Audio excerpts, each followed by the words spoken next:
In this talk, we'll talk about how to give a good PowerPoint presentation. We assume that you've read material on how to actually make a PowerPoint presentation using the PowerPoint software. And we have other lectures on how to save the PowerPoint presentation as a Camtasia video. This presentation will go through how to make a good PowerPoint presentation using the experience that I have had making many PowerPoint presentations in many different scenarios. I will be using an example presentation that a student made in a class that I taught several years ago. This is designed to be about a 20-minute presentation.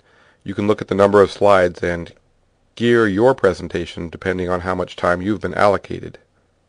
The first thing let's do is to look at the PowerPoint slide sorter view. So if you see where my cursor is moving down here across the bottom, there are several views in PowerPoint. You can also get these from the View menu of PowerPoint. Here's the Slide Sorter view.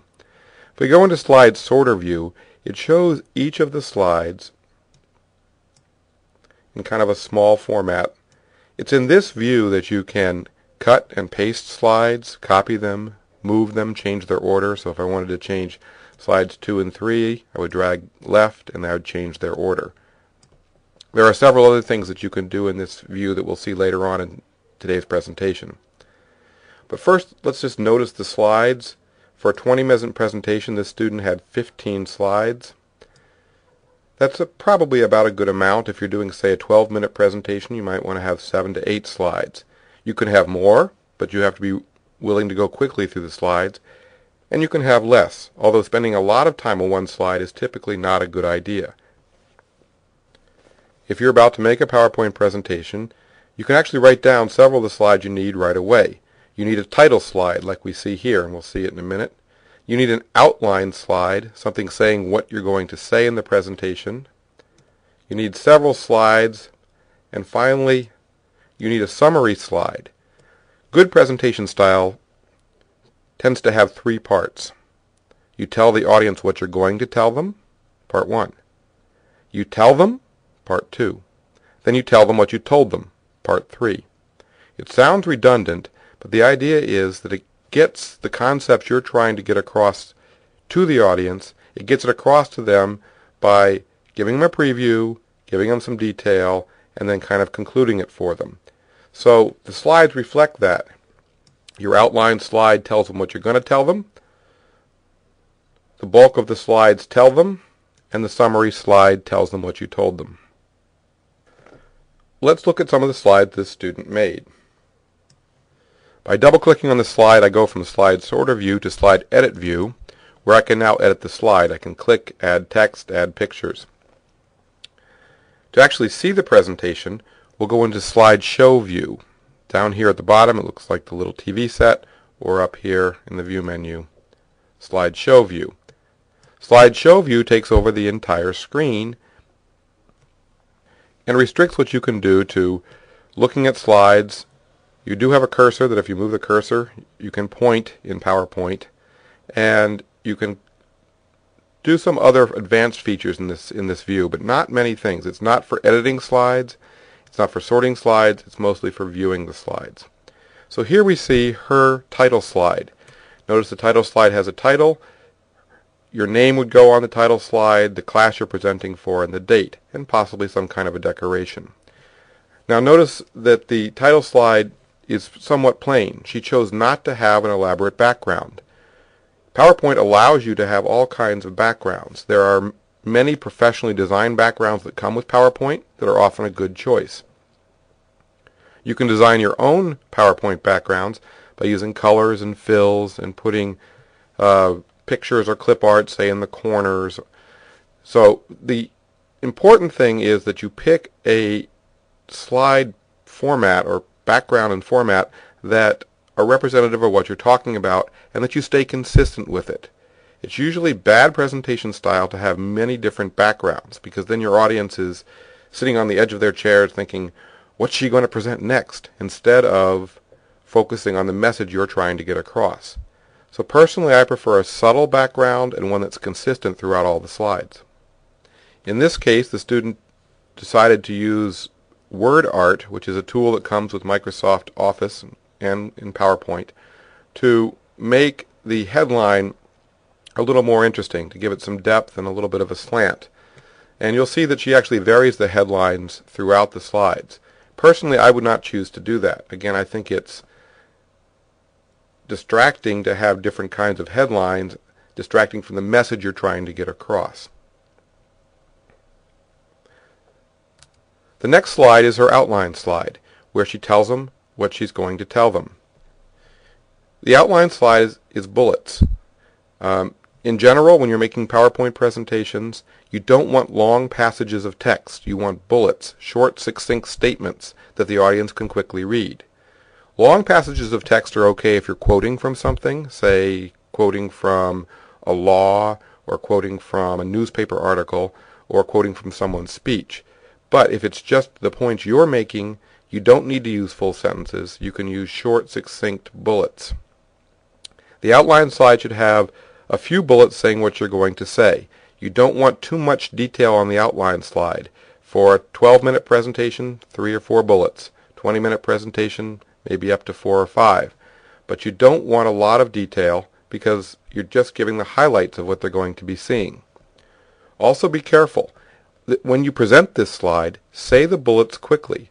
There's a tendency for new presenters to want to say everything about every point on the outline slide. The idea of the outline slide is you say the bullets quickly, and then you move on and actually tell the people about it in the following slides. The outline slide should be quick. After the outline slide, we move into the slides that make up the body of the presentation. Often if you have a good succinct bullet, and again this presentation has kind of verbose bullets, but if you had a good succinct bullet, you might expect to see your next slide after the outline slide have the first bullet of the outline as its title. In this particular presentation, she uses a different title here, but one thing I do like about the title, notice her use of a question. A question makes the slide seem kind of interesting. It causes the audience mind to think and inquire about what the person's going to be presenting. Also notice her use of graphics. When you can make something concrete by putting a graphic, in this case she has a graphic of pipe bombs in her presentation, it makes it more real to the audience. Here she has links to external websites. In PowerPoint you can create a link so that if you click on the link, assuming that the computer you're presenting on is connected to the internet, it will go off, bring up the browser to that website, allow you to show the website, and then simply by using the back arrow of the browser come back to the PowerPoint presentation. So we go off to this website. Up comes the information. She would talk about the information, show it on the website, scroll down. In a short presentation you probably can't show all of it, but the fact that there's an actual website makes the thing more concrete. Then we can use the back arrow in the browser,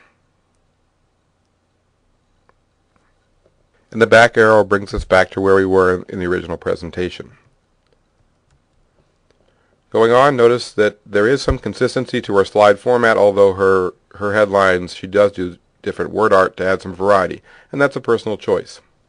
Notice again the use of graphics, very succinct text. In this case she's using a lot of links. She wouldn't have time to go to all these links, so there may be kind of overkill in links here. In a 12-minute presentation, if you go out to 1 or 2 websites, that's usually sufficient and all you have time for. Here she's got a graph. When you have numerical points to make, points that are made with some kind of numbers, it's good to use a graph. A graph is a nice pictorial way of presenting numbers. So in this case she created the graph in Excel and then copied and pasted it into PowerPoint. Notice that the graph has labels on its axes, and also notice that she makes some point and puts the point as text on the graph. It's not simply a graph on the slide, it's a graph with some text indicating the important point. So again, when you have numeric data in what you're presenting, consider putting it into graphical form so the audience has a picture, and then add some text so that they can also get the important point that you're trying to make with the graph. We go on to another slide that presents more of the main points that she's trying to make. Again, notice the use of graphics to make it seem real. The probably overuse of links to websites here. Probably more text summarizing what she found on the website would have been a better way to go about it. Here's a nice visual treatment where she uses pictures of the Oklahoma City bombers. Notice the plus and the equal sign to kind of give a visual picture to the audience as she talks about the Oklahoma City bombing, and then some detail on the page. Here she says 168 dead, which is probably a very important point.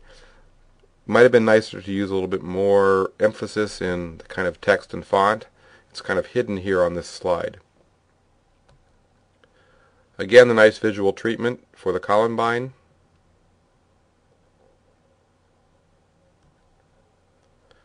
Again, more pictures of the Unabomber. Here, she's using quotes. Notice how she has the quote marks and the italics to indicate the quote's not from her. It's a good idea to separate other people's quotes and ideas from your own, and using quote marks and text is a good approach.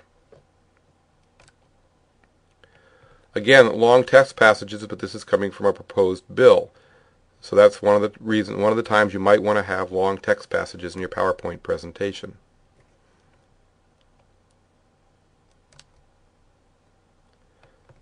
Again, the interesting headline, solving the problem, makes the audience want to pay attention to what you're saying. Again, a quote, notice the gavels doesn't really add much, just some clip art to make it look interesting. You don't want to go overboard with the clip art and distract from your message, but something like this is very effective to kind of make the slide more interesting.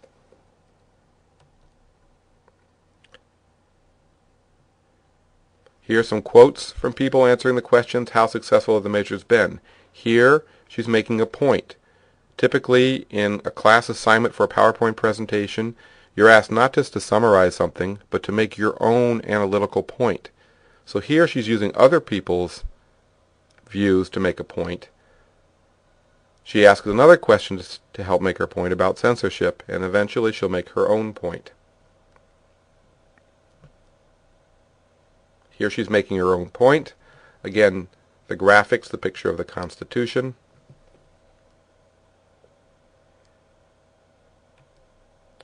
Finally, her summary slide. Now again, she chose to have her bullets on the summary spread across the page.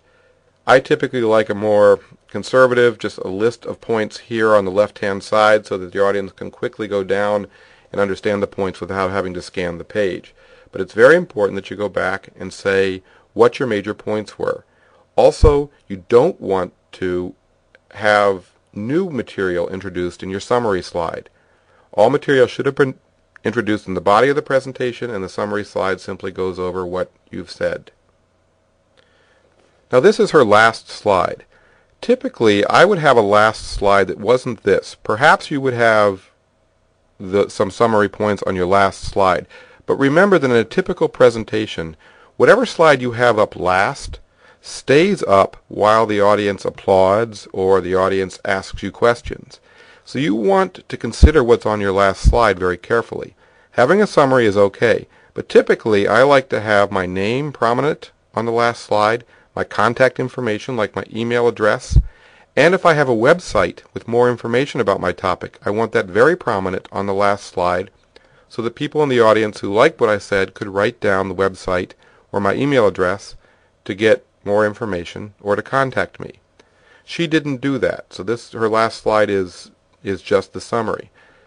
In a typical class presentation, if you're doing a website along with the PowerPoint presentation, you would have the website typically on the last page after you've gone through everything and say something to the effect of, for more detail you can see my website, and you could click on the website and show people that there is more detail. You wouldn't have to take them through the whole site, just show them that there's a site with more detail. If you're giving this presentation in a public place or for a sales pitch and you want the people to remember your name and you want them to come get more information about your product or what you're trying to talk about, then again you want your contact information and a website that they can go to prominently displayed on this last slide. So in summary, when you make your PowerPoint presentation, try and keep it so that you don't spend too much time on any one slide to keep the pace up. Try and keep your slide formats consistent and not too distracting from your message. Try to stick with bullets instead of long text passages. Try to use graphics appropriately to either decorate the slide or when possible, actual pictures to make whatever you're talking about seem more concrete. Think about where you can link to websites. Going off live to a website is very effective. If you're talking about something that involves, say, a website or the internet, it makes it more concrete to see something live. Remember the organization of tell them what you're going to tell them, then tell them what you've told them. And remember that to have a final slide that possibly summarizes what you're talking about, but definitely has contact information and, if possible, links to web pages with more information. After you've made your PowerPoint presentation, it's a very good idea to rehearse it. Particularly if you're presenting with a partner, you need to rehearse so that you can get the coordination of who speaks when. But even if you're presenting by yourself, several rehearsals is a good idea. I've made many PowerPoint presentations, and for most PowerPoint presentations I'll rehearse several times. If it's an important presentation, I'll be in my hotel room the night before rehearsing it 3 or 4 times, making sure I get my timing right and the points that I want to say down and when I want to say them. PowerPoint facilitates you rehearsing and getting the timing of your presentation down. Let's see how. I'm going to hit Escape to get out of Slideshow view. I'm now back in PowerPoint's Slide Edit view. If we go to the Slide Sorter view, one of the things that we can do here is set what are called rehearsal timings by the button where my cursor is moving right here. If you click on Rehearsal Timings, it will put you into Slideshow view, allow you to do the presentation, but as you do it, it's timing how long you take on each slide. And when it's done, it will annotate each slide here in the Slide Sorter view with how long you've taken. So if I hit Rehearsal Timings, you see a clock appear up in the corner, which won't appear in a normal presentation, but again, this is a rehearsal. So you can see that if I'm talking about the title slide, I'm now into 12 seconds on this slide. I go to my next slide, and I'm on my outline slide. The timer starts over again for the slide, and here's the overall timer. Remember that I warned you that a typical mistake is to spend too much time talking on your outline slide because it has everything you want to say on one slide. But a good presentation style is to quickly mention what you're going to say and say the details for later on. Well, the rehearsal timing can show you if you make this mistake. If you're limited to, say, a 12-minute presentation, you give the rehearsal and it comes out to be 18 or 20 minutes, which typically in a classroom the professor will not let you go over the time limit, so that you will actually have to cut stuff out of your presentation and probably make your presentation a lot less effective. If that happens to you in rehearsal, you can go back and look to see where you spent too much time. Typically, an outline slide is a place that you spent too much time. I'll go on to one more slide just so we can see the effect of the timing. So I would be talking about this slide, and at some point my presentation ends. I'm going to end it early by hitting Escape. It's going to ask me if I want to record the times on the slides, and I'll say yes. Now, in my Slide Sorter view, you see I spent 15 seconds on my title slide, 55 seconds on my outline slide, and 9 seconds on that third slide. And if I had finished the presentation, you would see the amount of time on each slide annotated on each slide. So rehearsal timings is a good way for you or you and your partner to practice and also get some idea of where you're using your time so that you can fit into the allocated time.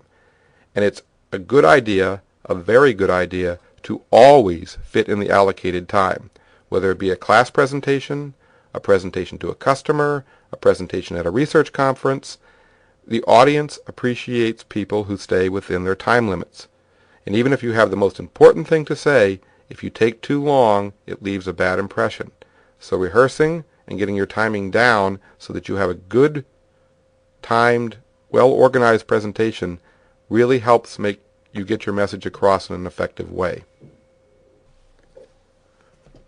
When presenting, it's possible to use notes. Now, if at all possible, you should try not to use notes. Notes can be distracting to you, and it can be distracting to your audience. If you can give your presentation without reading from notes, it's a good idea. By the time you've rehearsed it 3 or 4 times, you probably have most of it in your mind anyway.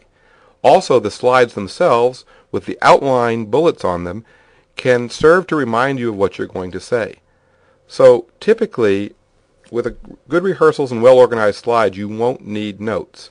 But some people, particularly if you're a bit nervous in presenting, like to use notes.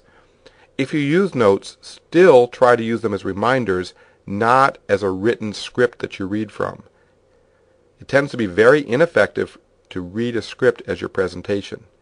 If you think that's all you can do because of nerves or because not knowing the material very well, then you can read a script. I would strongly suggest not to do it. If you want to make notes, PowerPoint actually facilitates that. They have a view called Notes Pages. If you go on to the Notes Pages, it'll create a regular 8.5 by 11 page that you can print with the slides small in the top half and the ability for you to type in notes about what you want to say down here so that you can make a notes collection of what you want to say.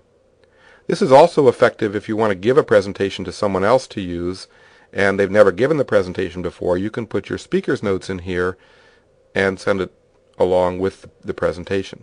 So one way to have notes at your presentation, if you want them, and again I'll recommend that you not work with notes if you don't have to, but if you do want to use them, PowerPoint's note feature can be effective. Now that makes them big and bulky. If you have 10 slides in your presentation, you'll have 10 pages. So perhaps a note card that you hold in your hand might be a little more convenient. But once again, I would still strongly recommend that you try to do the presentation without any notes. It tends to be more effective. When you print from PowerPoint, PowerPoint gives you the ability to print slides, or, so we see we're saying print slides here, or you can print handouts and ask how many slides you want per page. Right now it's set to 6 slides. If you did this, it would print a single 8.5 by 11 page with 6 slides shrunk down in 2 columns of 3 slides each to provide handouts to your audience. Now, in most class presentations, this isn't necessary.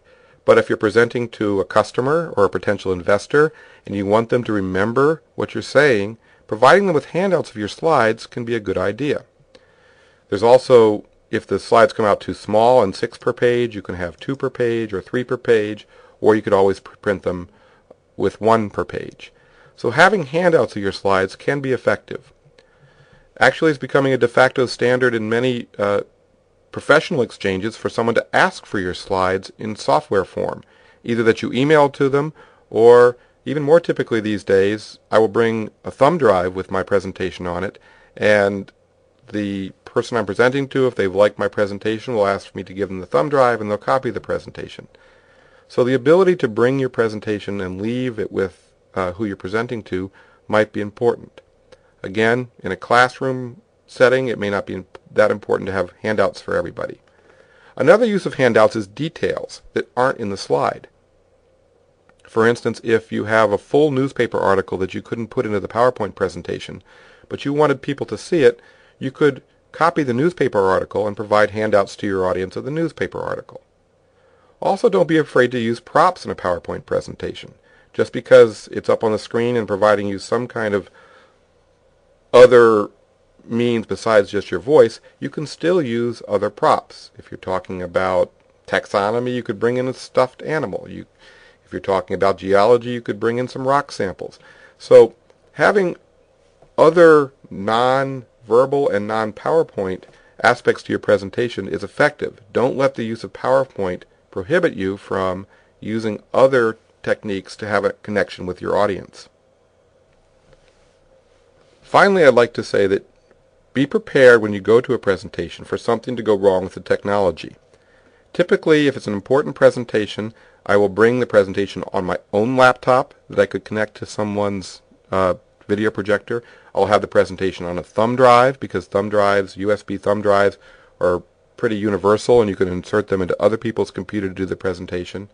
I might have my presentation also up on a website so it can be downloaded to a computer at the place I'm presenting.